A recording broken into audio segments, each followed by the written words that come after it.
Hello friends, welcome to Law Wizard Guru, the channel of law and taxes। आज हम GST का topic लेकर आए हैं। जीएसटी के अंदर बहुत ज़्यादा डिमांडेड टॉपिक रहता है reverse charge mechanisms. Reverse charge mechanism sir section 9 of CGST के अंदर देखा जाता है। In fact section 9 subsection 3 and section 9 subsection 4 से रिलेटेड एस्पेक्ट्स यहाँ पर रिवर्स चार्ज मैकेनिज़्म के हैं। तो सर रिवर्स चार्ज मैकेनिज़्म का जो टॉपिक होगा या 2 या 3 वीडियो के पार्ट्स में होगा, ठीक है। मैं वीडियो के थंबनेल पर पार्ट्स को मेंशन कर दूंगा, पार्ट 1, 2, 3। तो ये बड़ा टॉपिक होगा थोड़ा सा, और एग्ज़ाम के पॉइंट ऑफ व्यू से बहुत बहुत बहुत इम्पोर्टेंट है। चाहे सीए एग्ज़ाम्स हों, चाहे सीएमए एग्ज़ाम्स हों, चाहे कंपनी सेक्रेटरी के एग्ज़ाम्स हों। तो दोस्तों इस वीडियो को बहुत अच्छे से बहुत ध्यान से देखना सभी स्टूडेंट्स, ठीक है। 1 बाय 1 स्टेप बाय स्टेप धीरे धीरे चीज़ों को मैंने बहुत ही कंसेप्चुअली समझाने की कोशिश की है, ठीक है। और आप मेरे साथ समझने की कोशिश कीजिए। ग्राफिकल प्रेजेंटेशन के साथ हम चीज़ों को समझेंगे, एग्जाम्पल को भी ग्राफिकल प्रेजेंटेशन के साथ समझेंगे, ठीक है। Section 9 subsection 3, section 9 subsection 4 reverse charge mechanism से रिलेटेड है। ओके सर, ये सेक्शन 9 जो मैंने लिया है वो सीजीएसटी एक्ट का है। Yes, central goods and service tax act 2017 का section 9 subsection 3 and section 9 subsection 4। Section 9 subsection 3 and section 9 subsection 4। Section 9 subsection 3 पहले देखते हैं। जब सप्लायर सप्लाई करता है स्पेसिफाइड गुड्स और स्पेसिफाइड सर्विसेज की, मतलब कि कुछ गुड्स और कुछ सर्विसेज स्पेसिफाई की गई हैं सेक्शन 9 सबसेक्शन 3 में रिवर्स चार्ज मैकेनिज्म के लिए। इस सेक्शन को समझने से पहले मेरे दोस्तों आपको ये जानना ज़रूरी है कि रिवर्स चार्ज मैकेनिज्म होता क्या है। सर रिवर्स चार्ज मैकेनिज्म का मतलब है जब सर्विस या गुड्स रिसीवर यानी कि सप्लायर रिसीवर पर जीएसटी को पे करने की लायबिलिटी अराइज होती है। अमूमन नॉर्मली फॉरवर्ड चार्ज मैकेनिज्म के अंडर जीएसटी की लायबिलिटी अराइज होती है।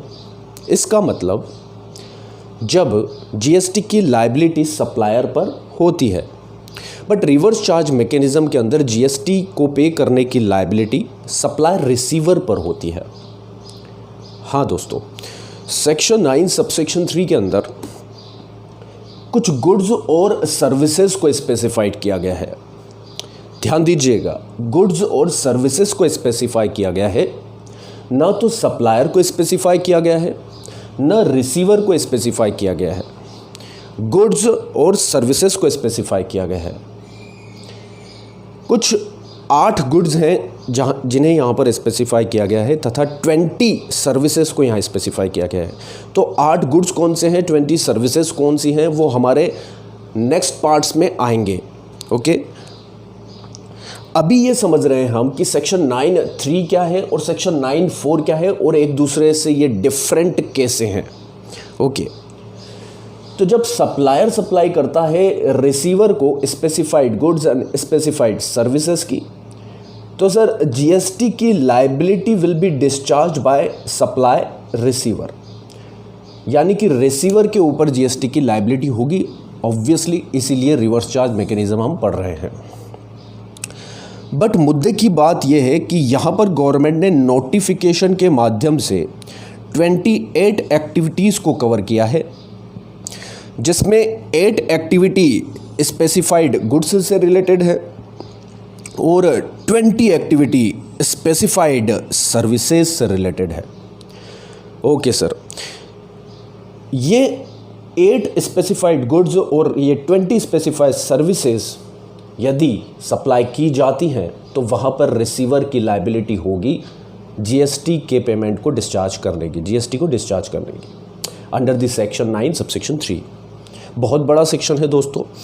8 गुड्स कौन से हैं, 20 सर्विसेज कौन सी हैं वो देखेंगे। उसके लिए आप वीडियो की सीरीज़ में बने रहना, पार्ट 1, पार्ट 2, पार्ट 3 तक भी जा सकता है। ओके, सेक्शन 9 सबसेक्शन 4 क्या कहता है देखते हैं। सर सेक्शन 9 सबसेक्शन 4 कहता है कि जब अनरजिस्टर्ड पर्सन, यानी कि जो जीएसटी में रजिस्टर्ड नहीं है, सप्लाई करता है of specified goods and specified services की, यहाँ भी गुड्स और सर्विसेज स्पेसिफाई की जाएंगी यदि उनकी सप्लाई एक अनरजिस्टर्ड पर्सन, जो जीएसटी में रजिस्टर्ड नहीं है, जिस पर जीएसटी की लायबिलिटी नहीं आएगी, जो टैक्सेबल पर्सन नहीं है, वो सप्लाई करता है स्पेसिफाइड गुड्स और स्पेसिफाइड सर्विसेज को। पर यहाँ पर सर्विस और गुड्स रिसीवर यानी सप्लायर रिसीवर को भी स्पेसिफाई किया गया है, यानी जिसे सप्लाई की गई है, जो सप्लायर रिसीवर है वह भी स्पेसिफाई किया गया है, वह एक स्पेसिफाइड रजिस्टर्ड पर्सन होना चाहिए। ध्यान दीजिएगा मेरे दोस्तों, सेक्शन 9 सबसेक्शन 3 के अंदर और सेक्शन 9 सबसेक्शन 4 के अंदर डिफरेंस क्या है, यहाँ पर डिस्टिंग्विश नहीं कर पाते हैं स्टूडेंट्स, और दोनों को मैशअप कर देते हैं और डाउट्स क्रिएट होते हैं। सेक्शन 9 सबसेक्शन 3 के अंदर गुड्स और सर्विसेज स्पेसिफाई की गई हैं, सप्लायर और रिसीवर स्पेसिफाइड नहीं है, वो कोई भी हो सकते हैं। सेक्शन 9 सबसेक्शन 4 के अंदर गुड्स और सर्विसेज तो स्पेसिफाई की ही गई है, सर्विस या गुड्स रिसीवर यानी सप्लायर रिसीवर को भी स्पेसिफाई किया गया है, वह एक स्पेसिफाइड रजिस्टर्ड पर्सन होना चाहिए, यानी कि जो रिसीवर है, सप्लायर रिसीवर है, वह जीएसटी के अंदर रजिस्टर्ड होना चाहिए, और न केवल रजिस्टर्ड उसके साथ साथ स्पेसिफाई भी होना चाहिए नोटिफिकेशन के माध्यम से। पहले सेक्शन 9 सबसेक्शन 4 को डेफर किया गया था, उसके रेस्पेक्ट में कोई नोटिफिकेशन नहीं आया था, डेफर किया गया था सितंबर 2019 तक। पर उसके बाद इसमें नोटिफिकेशन के माध्यम से स्पेसिफाइड रजिस्टर्ड पर्सन जो रिसीवर है वह स्पेसिफाई किया गया, और यहाँ पर रियल एस्टेट की सर्विसेज को कवर किया गया, यानी कि स्पेसिफाइड सर्विसेज यहाँ पर स्पेसिफाई की गई नोटिफिकेशन के माध्यम से, जिसमें रियल एस्टेट की सर्विसेज को शामिल किया गया, यानी unregistered person specified registered person को रियल एस्टेट की सर्विसेज प्रोवाइड करता है, तो जीएसटी की लायबिलिटी यहाँ पर स्पेसिफाइड रजिस्टर्ड पर्सन जो सर्विस सप्लाई रिसीवर हैं या सर्विस रिसीवर हैं उन पर लगाई जाएगी, यानी कि जीएसटी की लायबिलिटी रिसीवर पर होगी। ओके दोस्तों, तो ये मुख्य डिफरेंस था सेक्शन 9 सबसेक्शन 3 में और सेक्शन 9 सबसेक्शन 4 में। 9 सबसेक्शन 3 में 28 आर्टिकल्स स्पेसिफाइड है, 9 सबसेक्शन 4 में केवल एक सर्विस स्पेसिफाइड है, वह है रियल एस्टेट की सर्विसेज। ओके सर, ये 8 गुड्स कौन से हैं, सर्विसेज कौन से हैं, 1 बाय 1 देखेंगे। सेक्शन 9 सबसेक्शन 3 में सप्लायर स्पेसिफाइड नहीं है, रिसीवर स्पेसिफाइड नहीं है, बट 9 सबसेक्शन 4 में रिसीवर को स्पेसिफाइड किया गया है। स्पेसिफाइड ही नहीं किया गया, वह रजिस्टर्ड पर्सन भी होना चाहिए। 9 सबसेक्शन 3 में स्पेसिफाइड गुड्स थे, स्पेसिफाइड सर्विसेज थी। 9 सबसेक्शन 4 में भी गुड्स और सर्विसेज को स्पेसिफाई किया गया है। अब देखेंगे कि ये 8 तरह के गुड्स सेक्शन 9 सबसेक्शन 3 में कौन से हैं और ये 20 तरह की सर्विसेज सेक्शन 9 सबसेक्शन 3 में कौन सी हैं।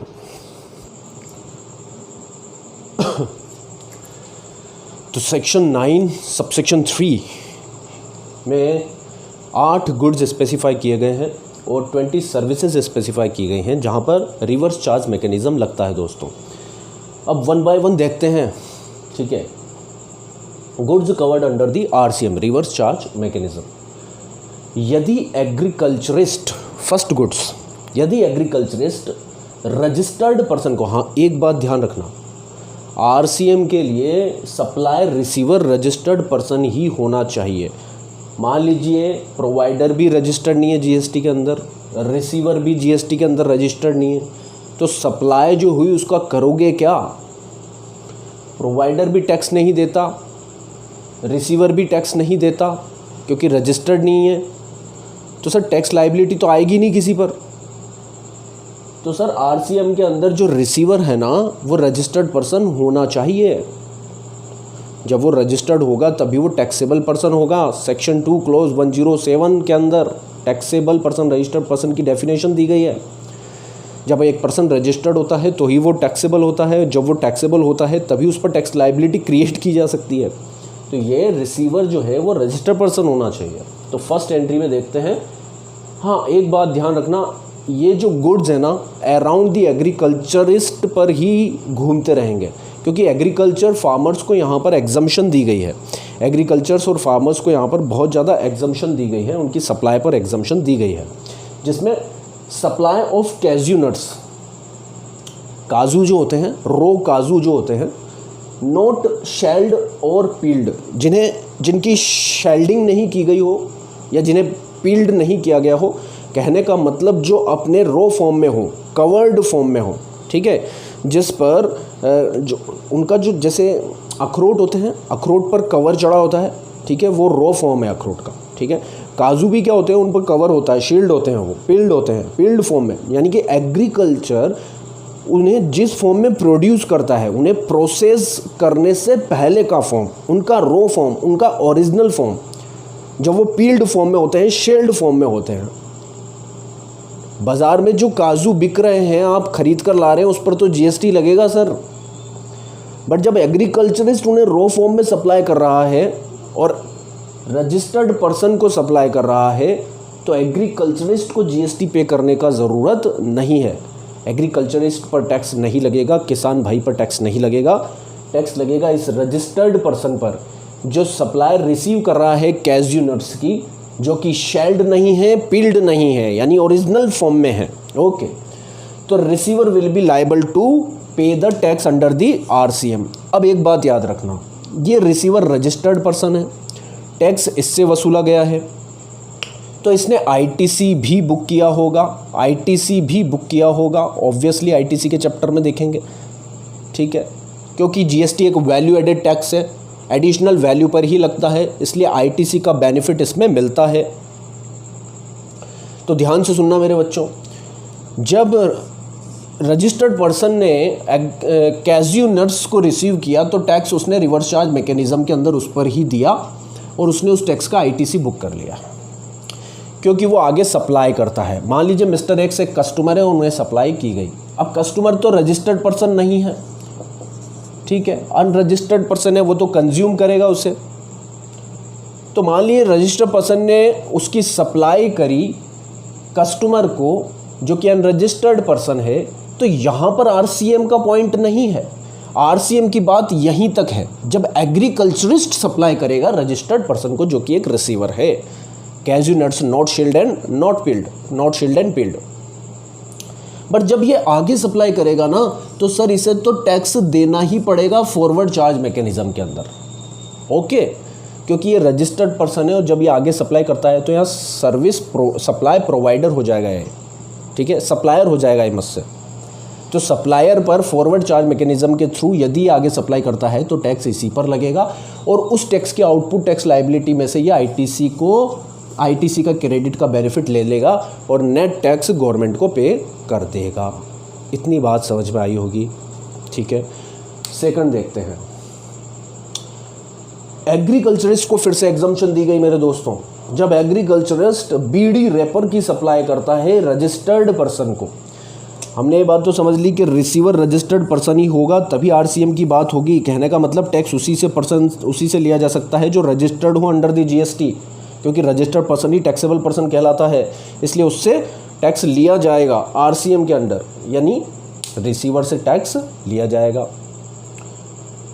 सप्लायर जब एग्रीकल्चरिस्ट है, सप्लाई किसकी कर रहा है वो? बीड़ी रैपर्स की, बीड़ी रैपर्स की, बीड़ी की नहीं। बीड़ी होती है, बीड़ी के अंदर टोबैको भरा रहता है और बीड़ी के ऊपर जो वो गोल्डन कलर का रैपर चढ़ा होता है ना, उसकी बात कर रहे हैं हम बीड़ी रैपर की। बीड़ी की सप्लाई होगी तो जीएसटी लगेगा। हाँ, बीड़ी रैपर की सप्लाई होगी ना। एग्रीकल्चरिस्ट क्या करते हैं, प्रोडक्शन करते हैं बीड़ी रैपर्स का, पत्तों का बीड़ी, जिसके अंदर जर्दा भर के बीड़ी बनाई जाती है। तो वो जो रैपर्स हैं वो गोल्डन कलर के पत्ते जो एग्रीकल्चरिस्ट सप्लाई करेंगे किसी रजिस्टर्ड पर्सन को, तो एग्रीकल्चरिस्ट पर टैक्स नहीं लगेगा सर, ठीक है। रजिस्टर्ड पर्सन जो रिसीवर है उस पर टैक्स लगेगा अंडर दी आरसीएम। बट मान लीजिए ये रजिस्टर्ड पर्सन आगे और सप्लाई करता है बीड़ी रैपर्स की, तो सर इस रजिस्टर्ड पर्सन पर फॉरवर्ड चार्ज मैकेनिज्म से टैक्स लगेगा, क्योंकि GST is a tax on supply. Agriculturist ने सप्लाई करी तो टैक्स तो लगना ही है, पर एग्रीकल्चरिस्ट तो एग्जम्प्ट है। आरसीएम इसीलिए पढ़ रहे हैं हम। यहाँ पर रिसीवर पर टैक्स लगेगा जो कि रजिस्टर्ड पर्सन है, इस सप्लाई पर टैक्स लगा पर रिसीवर पर लगा। अब जब रिसीवर ने यानी कि रजिस्टर्ड पर्सन ने आगे उसकी और सप्लाई करी तो फिर इस पर टैक्स लगेगा फॉरवर्ड चार्ज मैकेनिज्म के थ्रू, फॉरवर्ड चार्ज मैकेनिज्म के थ्रू, क्योंकि ये एग्जम्पशन एग्रीकल्चरिस्ट को है, किसी और पर्सन को नहीं है। यदि ये बीड़ी रैपर की सप्लाई करता है तो एफसीएम यानी फॉरवर्ड चार्ज मैकेनिज्म के थ्रू इस पर टैक्स लगेगा ऑब्वियसली। देखिए यदि इसने आगे सप्लाई करी मिस्टर एक्स को तो यहाँ पर फॉरवर्ड चार्ज मैकेनिज्म के थ्रू इसको टैक्स देना पड़ेगा। थर्ड एग्जाम्पल नहीं, थर्ड काइंड ऑफ गुड्स, दो पढ़ चुके हैं हम, cashew nuts not shelled and peeled, okay. दूसरा बीड़ी रैपर, बीड़ी नहीं बीड़ी रैपर। थर्ड एंट्री फिर से एग्जम्पशन एग्रीकल्चरिस्ट को मिला है। एग्रीकल्चरिस्ट टोबैको लीव्स, तंबाकू की पत्तियों की सप्लाई करता है, तंबाकू की पत्तियों की सप्लाई करता है रजिस्टर्ड पर्सन को, तो registered person will be liable to tax under the RCM. Agriculturist को यहाँ पर एग्जम्पशन मिल जाएगी। और यदि ये रजिस्टर्ड पर्सन उस टोबैको लीव्स की आगे सप्लाई करेगा तो इसको ही टैक्स देना पड़ेगा under the forward charge mechanism. Okay sir, ये टोबैको लीव से ध्यान देना, तंबाकू की पत्तियों का प्रोडक्शन एग्रीकल्चरिस्ट कर रहा है। तंबाकू की बात मैं नहीं कर रहा हूँ, तंबाकू तो उसे प्रोसेस कर बनाया जाता है, ठीक है। मैं टोबैको लीव्स की बात कर रहा हूँ। तंबाकू पर तो टैक्स लगता है, जीएसटी लगता है, बट टोबैको लीव्स पर जीएसटी नहीं लगता। जब tobacco leaves in their natural form, raw form agriculturist के द्वारा रजिस्टर्ड पर्सन को सप्लाई की जाती है। तो ये 3 गुड्स मैंने देख लिए हैं, 5 गुड्स और बाकी हैं। इन्हें आप एक बार देख लीजिए और इन्हें ड्रॉ कर लीजिए अपनी कॉपी में, ठीक है। उसके बाद मैं एंट्री नंबर 4, 5, 6, 7, 8 बताता हूँ।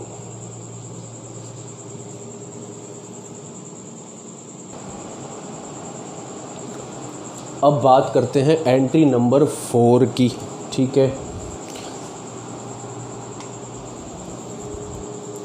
फ़ैन ऑफ कर रहा बच्चों, आवाज़ आती है फ़ैन की, नहीं तो पीछे से बैकग्राउंड से, ठीक है। एंट्री नंबर 4 क्या कहता है कि जब सिल्क यार्न की सप्लाई की जाती है, सिल्क यार्न, ठीक है, सिल्क यार्न, सिल्क होता है ना, साड़ी वगैरह बनती है जिससे, उसकी बात, उसके रॉ मटेरियल की बात करते हैं। जो सिल्क यार्न, साड़ी बनती है किससे, सिल्क यार्न से, ठीक है। सिल्क के क्लॉथ्स बनते हैं ना, ठीक है। तो वो एक तरह का रॉ मटेरियल है जो उस क्लॉथिंग में काम आता है। तो सर जो पर्सन मैन्युफैक्चर करता है सिल्क यार्न को, उसे एग्जम्पशन दी गई है यहाँ पर, उसे टैक्स देने के लिए लायबल नहीं बनाया गया है यदि वो सिल्क यार्न की सप्लाई रजिस्टर्ड पर्सन को करेगा। तो ये रजिस्टर्ड, इसे रजिस्ट्रेशन कराने की ज़रूरत नहीं है यदि ये सिल्क यार्न की सप्लाई करता है। रजिस्ट्रेशन की ज़रूरत है रिसीवर को, ओके। तो सिल्क यार्न जो मैन्युफैक्चरर से रिसीव कर रहा है तो टैक्स की लायबिलिटी रजिस्टर्ड पर्सन यानी कि रिसीवर ऑफ सप्लाई पर लगेगी, ठीक है। टैक्स लायबिलिटी अराइज होगी। यदि ये रजिस्टर्ड पर्सन इस सिल्क यार्न को आगे सप्लाई करता है, इस सिल्क यार्न की ये आगे सप्लाई करता है, तो सर मिस्टर एक्स तो रजिस्टर्ड पर्सन नहीं है, और दूसरी बात ये जो रजिस्टर्ड पर्सन है ये मैन्युफैक्चरर भी नहीं है सिल्क यार्न का, तो इसे एग्जम्पशन मिलेगी नहीं और इस पर लग जाएगा फॉरवर्ड चार्ज मैकेनिज्म, यानी कि registered person will be liable to pay the tax on the subsequent supply of the silk yarn. Okay sir, आरसीएमसी इसी से वसूला गया। सर आपका क्वेश्चन हो सकता है सर आरसीएम में इस सप्लाई पर भी इसी बेचारे पर टैक्स लगा, इस सप्लाई पर भी इसी बेचारे पर टैक्स लगा।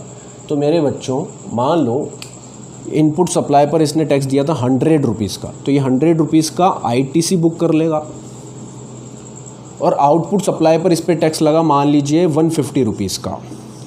तो जब ये 150 रुपीज़ गवर्नमेंट को पे करने जाएगा ना, जब ये 150 रुपीज़ गवर्नमेंट को पे करने जाएगा और ये रजिस्टर्ड पर्सन है इसलिए आईटीसी का इसको बेनिफिट मिलेगा, तो सर इसमें से 100 रुपीज़ का जो इनपुट पर टैक्स वो दे चुका है उसका क्रेडिट उसे मिलने के बाद नेट टैक्स 50 रुपीज़ उसको गवर्नमेंट को देना है फॉरवर्ड चार्ज मैकेनिज़्म के अंदर। ये बात समझना, ठीक है, ये हर जगह अप्लाई है। आईटीसी का बेनिफिट हर जगह रजिस्टर्ड पर्सन को मिलेगा जो सप्लाई रिसीव कर रहा है। ओके सर, 4 गुड्स हो चुके हैं, 5th गुड्स बताइए सर। फिर हमारे किसान भाई को एग्जम्पशन दी गई, वो जो एग्रीकल्चरिस्ट है रॉ कॉटन सप्लाई कर रहा है रजिस्टर्ड पर्सन को। रॉ कॉटन मतलब जानते हैं आप, कॉटन का जो प्रोडक्शन करते हैं वो लोग समझते होंगे, जिन्होंने देखा भी होगा कॉटन के प्लांट को देखा होगा, उसके अंदर जो कॉटन होती है उसके ऊपर शील्ड एक कवर होता है कुछ ब्लैक कलर का, उसको बहुत सारे बीज भी निकलते हैं उसमें से, काले काले है ना। तो उसको जब खोलते हैं तो उसमें से रुई निकालनी पड़ती है, ठीक है, और बीजों को और उसके शेल्ड फॉर्म को अलग किया जाता है, ठीक है ना। तो बट वो शेल्ड फॉर्म में, उसके रॉ फॉर्म में, ओरिजिनल फॉर्म में प्लांट पर जैसे वो कॉटन उगता है उस फॉर्म में एग्रीकल्चरिस्ट यदि रजिस्टर्ड पर्सन को उसकी सप्लाई करता है तो आरसीएम के अंदर उस पर टैक्स रजिस्टर्ड पर्सन पर लगेगा। और ऑब्वियसली रजिस्टर्ड पर्सन जब उसके आगे सप्लाई करेगा कस्टमर को तो रजिस्टर्ड पर्सन को ही फॉरवर्ड चार्ज मैकेनिज्म के अंदर उस पर टैक्स देना पड़ेगा। 6th kind of goods, supply of lottery. Lottery distributor और लॉटरी एजेंट को, लॉटरी डिस्ट्रीब्यूटर और सेलिंग एजेंट होते हैं, ठीक है, जो लॉटरी को डिस्ट्रीब्यूट करते हैं या सेल करते हैं on behalf of the central government, union territory और लोकल अथॉरिटी। यहाँ पर स्टेट गवर्नमेंट, यूनियन टेरिटरी और लोकल अथॉरिटी, यहाँ पर सेंट्रल गवर्नमेंट नहीं है, ठीक है। स्टेट गवर्नमेंट कई बार लॉटरी निकालती है या यूनियन टेरिटरी या लोकल अथॉरिटी लॉटरी निकालती है, तो उसमें उन्हें लॉटरी डिस्ट्रीब्यूशन के राइट ट्रांसफ़र करने होते हैं लॉटरी डिस्ट्रीब्यूटर को, लॉटरी सेलिंग एजेंट को, तो वो लॉटरी की सप्लाई मानी जाएगी, ठीक है। तो सर यहाँ पर स्टेट गवर्नमेंट, यूटी और लोकल अथॉरिटी पर टैक्स नहीं लगेगा। क्या गवर्नमेंट अपने आप पर ही टैक्स लगाकर अपने आप को ही देगी क्या? नहीं सर। तो यहाँ पर आरसीएम के अंदर इस लॉटरी डिस्ट्रीब्यूटर और सेलिंग एजेंट जिसके थ्रू वो लॉटरी डिस्ट्रीब्यूट करती है रेस्पेक्टिव स्टेट, यूटी और लोकल अथॉरिटी के अंदर गवर्नमेंट, तो उस लॉटरी डिस्ट्रीब्यूटर और सेलिंग एजेंट पर आरसीएम के अंदर टैक्स लिया जाएगा। हाँ सर, ये government, state government, union territory, local authority lottery की सप्लाई कर रही है लॉटरी डिस्ट्रीब्यूटर और सेलिंग एजेंट को, तो उस पर टैक्स लॉटरी डिस्ट्रीब्यूटर और सेलिंग एजेंट को आरसीएम के अंदर देना है, ना कि रेस्पेक्टिव स्टेट गवर्नमेंट, यूटी और लोकल अथॉरिटी को। आगे ये lottery distributor selling agent mister x को लॉटरी जो डिस्ट्रीब्यूट करेगा, लॉटरी जब डिस्ट्रीब्यूट करेगा तो मिस्टर एक्स पर टैक्स नहीं लगेगा, ठीक है। लॉटरी डिस्ट्रीब्यूटर पर ही फॉरवर्ड चार्ज मैकेनिज्म के अंदर टैक्स लगेगा। पहला टैक्स रिवर्स चार्ज मैकेनिज्म के अंदर लगा, इस इनपुट सप्लाई ऑफ लॉटरी पर लगा। दूसरा tax output supply of lottery पर लगा। आउटपुट सप्लाई ऑफ लॉटरी पर जो टैक्स लगा वो फॉरवर्ड चार्ज मैकेनिज्म के अंदर लगा, और इनपुट सप्लाई ऑफ लॉटरी पर जो टैक्स लगा वो आरसीएम के अंदर लगा, ठीक है। तो 6 चीज़ें, 6 काइंड्स ऑफ गुड्स शामिल हम पढ़ चुके हैं, 2 गुड्स और बाकी हैं। इसे भी ड्रॉ कर लीजिए, फिर मैं 7th और 8th पॉइंट पुटअप करता हूँ।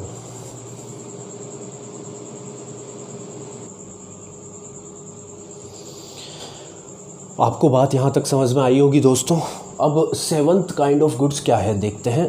यहाँ पर सेंट्रल गवर्नमेंट को भी कवर किया गया है। लॉटरी वाले पॉइंट में सेंट्रल गवर्नमेंट सप्लायर में कवर नहीं थी, यहाँ सेंट्रल गवर्नमेंट भी कवर है। सेंट्रल गवर्नमेंट या स्टेट गवर्नमेंट या यूनियन टेरिटरी या लोकल अथॉरिटी सप्लाई करते हैं यूज्ड व्हीकल्स की या फिर सीज्ड गुड्स की या कॉन्फिस्केटेड गुड्स की। यूज़ किए गए व्हीकल्स या सीज किए गए गुड्स या कॉन्फिस्केट यानी जब्त किए गए गुड्स की रजिस्टर्ड पर्सन को सेल करती है, सप्लाई करती है, तो सर आरसीएम के अंदर registered person will be liable to pay the tax. अब रजिस्टर्ड पर्सन यदि आगे उसकी सप्लाई करता है मिस्टर एक्स को, तो फॉरवर्ड चार्ज मैकेनिज्म के अंदर registered person will be liable to tax. अब ये sir used vehicle, seized goods और कॉन्फिस्केटेड गुड्स क्या हैं ये बताइए। देखिए कई बार क्या होता है, अनऑथोराइज्ड आपका इंपोर्ट हो रहा है, कस्टम ड्यूटी से बचने की आप कोशिश कर रहे हैं, गवर्नमेंट ने आपके गुड्स को सीज कर लिया, जब्त कर लिया, ठीक है, आपने उसको छुड़वाया नहीं किसी भी तरह से पेनल्टी पे करने के बाद, तो कई तरह के गुड्स पोर्ट पर इकट्ठे हो जाते हैं, ठीक है। अब गवर्नमेंट क्या करती है, उसकी एक तरह की सेल ऑर्गेनाइज करती है, ठीक है, सेल ऑर्गेनाइज करती है, ठीक है। दूसरा एग्जाम्पल आपने देखा होगा अपने लोकल्स में कि पुलिस विभाग जो है वो बहुत सारी मोटरसाइकिल्स और बाइक्स को क्या करते हैं, कॉन्फिस्केट कर लेते हैं, जब्त कर लेते हैं। ठीक है, किसी ने हेलमेट नहीं पहना, किसी का चालान बना दिया। ठीक है, तो पुलिस स्टेशन पर आपने देखा होगा बहुत सारी बाइक खड़ी रहती है, बहुत सारी बाइक्स की भीड़ लगी रहती है। ठीक है, तो वो सीज्ड हैं सर। अब बहुत सारे कस्टमर उन्हें लेने ही नहीं आते, छुड़वाने ही नहीं आते, है ना, महीनों तक वो पड़ी रहती है। तो गवर्नमेंट ये डिपार्टमेंट करते क्या है सर, उनकी सेल ऑर्गेनाइज करते हैं। ठीक है, उनकी सेल ऑर्गेनाइज करते हैं और इन यूज्ड व्हीकल को, सीज गुड्स और कॉन्फिस्केटेड गुड्स को आगे सेल करते हैं। तो सेल ऐसे व्यक्ति को करते हैं जो कि रजिस्टर्ड पर्सन है। सेल ऐसे व्यक्ति को करते हैं जो कि रजिस्टर्ड पर्सन है। तो उस सेल पर, उस सप्लाई पर जीएसटी लगेगा ऐसे रजिस्टर्ड पर्सन पर, यानी कि रिसीवर ऑफ सच गुड्स पर। ओके सर, आगे यदि वो रजिस्टर्ड पर्सन उसकी सप्लाई करता है तो फॉरवर्ड चार्ज मैकेनिज्म के अंदर उस पर टैक्स लगेगा। देखिए बहुत सारे होते हैं ये गुड्स, बहुत सारे गुड्स होते हैं, लॉट्स में इन्हें परचेज किया जाता है। तो ये रजिस्टर्ड पर्सन भी इस तरह के बिजनेसमैन होते हैं जो काम ही इस तरह के गुड्स को परचेज करने के लिए करते हैं। ठीक है, और आगे उनमें मॉडिफिकेशन कर कर, सुधार कर कर आगे बेच देते हैं कस्टमर्स को। ठीक है, तो ये रजिस्टर्ड पर्सन इस सप्लाई पर आरसीएम के अंदर liable to pay the tax होंगे मेरे दोस्तों। और यदि ये आगे कस्टमर को भी सप्लाई करते हैं तो फॉरवर्ड चार्ज के अंदर वापस टैक्स देना पड़ेगा। और आरसीएम के अंदर जो टैक्स दिया था आईटीसी के रेस्पेक्ट, उसका आईटीसी मिल जाएगा और नेट टैक्स लायबिलिटी से आउटपुट टैक्स पर टैक्स पे कर दिया जाएगा। ओके सर, 7 पॉइंट हमें समझ में आ गया, यूज्ड व्हीकल, सीज्ड गुड्स और कॉन्फिस्केटेड गुड्स के रेस्पेक्ट में था। 8th पॉइंट है supply of priority sector lending certificate. अब एक बात देखना, 8th पॉइंट जो है गुड्स का, वहाँ पर सप्लायर रजिस्टर्ड पर्सन है, पहली बार सप्लायर रजिस्टर्ड पर्सन हुआ है। ठीक है, यदि वो प्रायोरिटी सेक्टर लैंडिंग सर्टिफिकेट क्या होता है बताता हूँ। सप्लाई करता है रजिस्टर्ड पर्सन को, प्रोवाइडर भी रजिस्टर्ड पर्सन, रिसीवर भी रजिस्टर्ड पर्सन। एक्चुअली मैं आपको बताऊं तो यहाँ पर आरसीएम लगेगा पहली बात तो। एक्चुअली मैं बताऊं आपको, ये बैंक्स होते हैं, फाइनेंशियल इंस्टीट्यूशंस होते हैं। आरबीआई इनको टारगेट्स देता है ना, कि यदि आपको इस टाइमलाइन के अंदर ये टारगेट्स पूरा करना है लोन का, डिपॉजिट्स का, यदि आप इस टाइमलाइन टैगलाइन के अंदर टारगेट्स को पूरा कर देते हैं तो आपको priority sector lending certificate issue करे जाएंगे। प्रायोरिटी सेक्टर लैंडिंग सर्टिफिकेट उन्हें एक अधिकार देता है आगे और बिजनेस को करने का, फिर उन्हें टारगेट्स और बढ़कर मिलते हैं मेरे बच्चों दोस्तों। ओके, तो यहाँ पर क्या होता है, एक प्रोविज़न है कि ये रजिस्टर्ड बैंक यदि अपने टारगेट्स को मीट आउट कर लेते हैं समय पर या समय से पहले, तो इन्हें जो priority sector lending certificate provide किए गए हैं, ये प्रायोरिटी सेक्टर लैंडिंग सर्टिफिकेट देंगे ऐसे रजिस्टर्ड पर्सन को, यानी कि दूसरे बैंक और फाइनेंशियल इंस्टीट्यूशंस को जो कि अपने टारगेट्स को मीट आउट नहीं कर पाए हैं। और ये प्रायोरिटी सेक्टर लैंडिंग सर्टिफिकेट के बेसिस पर जो रजिस्टर्ड पर्सन जिनके टारगेट्स मीट आउट हो चुके हैं, जो बैंक्स, फाइनेंशियल इंस्टीट्यूशन जिनके लोन और एडवांसेस के, डिपॉजिट्स के टारगेट मीट आउट हो चुके हैं, उनसे एक अधिकार प्राप्त कर लेते हैं इस सर्टिफिकेट्स के थ्रू आगे बिजनेस करने का। चूंकि अन्यथा ये टारगेट समय पर मीट आउट नहीं कर पाए, इसलिए आगे इन्हें आरबीआई परमिशन बिजनेस की नहीं देगा।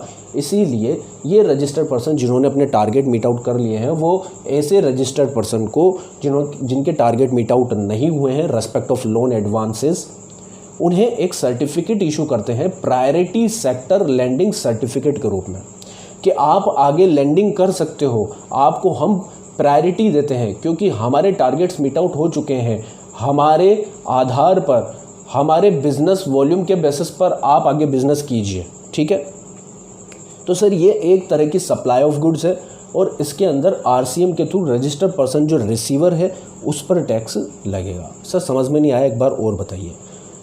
ये बैंक के फाइनेंशियल इंस्टीट्यूशन से इन्होंने लैंडिंग से रिलेटेड टारगेट्स मीट आउट कर लिए, इन्हें अप्रूवल दे दी गवर्नमेंट्स ने सर्टिफिकेशन के थ्रू कि चाहिए आप अपना बिजनेस और बढ़ाइए, कोई दिक्कत नहीं है।